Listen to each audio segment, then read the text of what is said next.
And even some, I know some of these left-wingers, I'm like, were you guys alive? I mean, I know that they were alive during the 1980s. I know you guys were alive.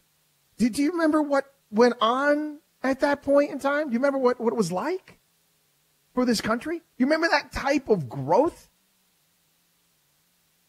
Anyway, listen, being honest with everybody here, I don't have all of the details yet. Nobody really does.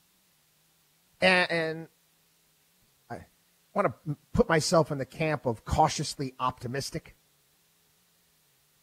My biggest concern, and I've been talking about this a lot, the same concern as Ron Johnson and Steve Daines.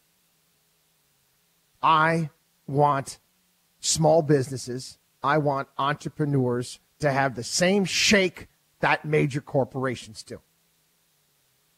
Now, granted, lowering corporate taxes, seeing that type of economic growth, that's going to most certainly help my clients' portfolios. But I also know that in order for the United States to be the dynamic economy that we've been, we need to get back to, the playing field needs to be leveled. I have to say, Donald Trump has been doing a pretty damn good job on his own in getting rid of burdensome regulations. He's done a great job with that. We now have to level the playing field when it comes to taxes. Big corporations shouldn't get a better deal than small businesses should. And I still don't know how that is going to work out yet. I'm still trying to get my arms around exactly what they're going to do.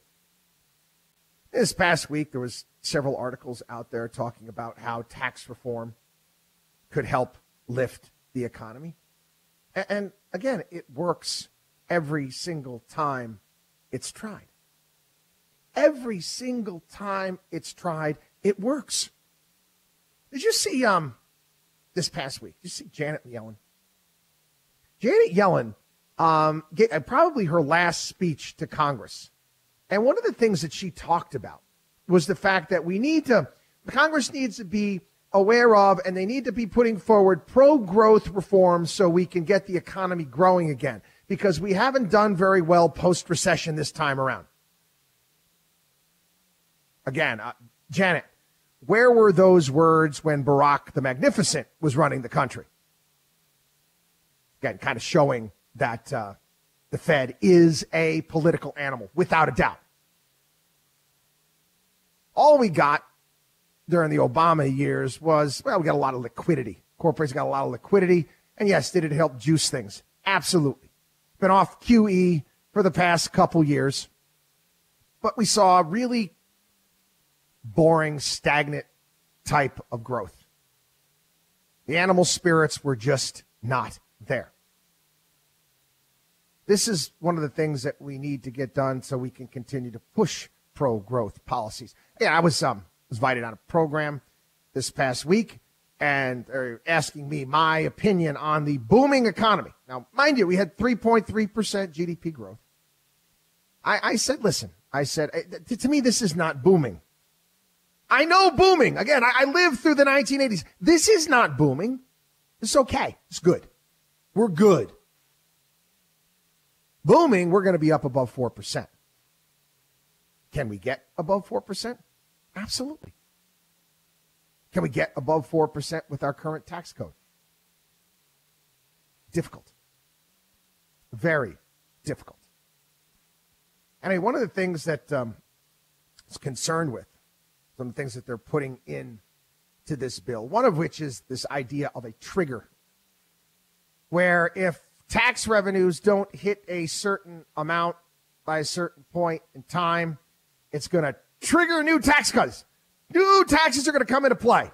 Grab your torches and your pitchforks. Government's going to come for your money. We need more money. We didn't collect as much as we needed to. How come there's never, ever, ever a trigger for lower spending? Why not instead say, if we don't collect enough taxes, we're going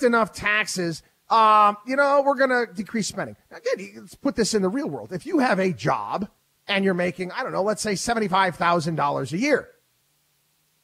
You're making $75,000 a year, and you know what? You're spending X amount. You could, after taxes, we'll do after taxes, you have $75,000. So putting money away, whatnot, you spend $78,000. So you're $3,000 in the hole. Do you go to your boss at the end of the year and say, boss, I spent more than I made after taxes. I need you to give me $3,000. I need you to give me a $3,000 raise. How the hell's that going to work out? No. You cut spending is what you need to do. That needs to be the trigger. But again, that never comes up. It never comes up. Another quick story I wanted to touch on in regards to taxes, because again, everybody's up in arms over, especially in the high tax states. Story here, New York could lose top earners under tax bill. It's from Goldman Sachs. New York City could lose some of its highest income residents if the tax bill making its way through the U.S. Congress becomes law. Initial analysis suggests this legislation could eventually lower the number of top income earners in New York City by 2 to 4%. Uh-oh.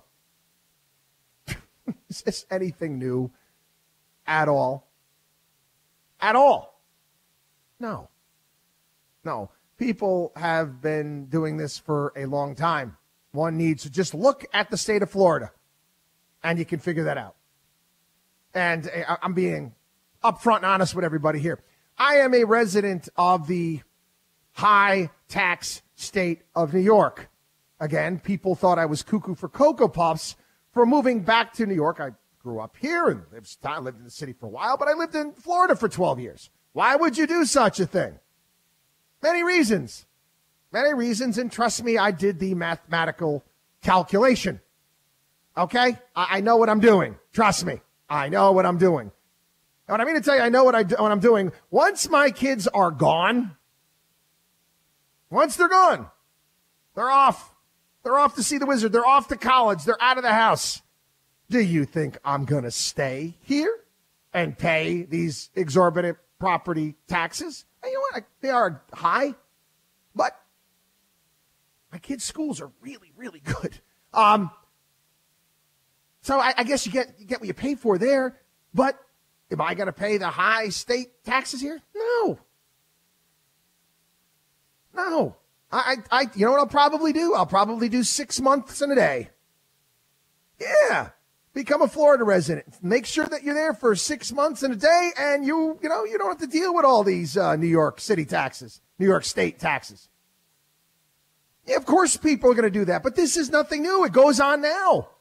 I think that's going to speed it up, maybe a little bit.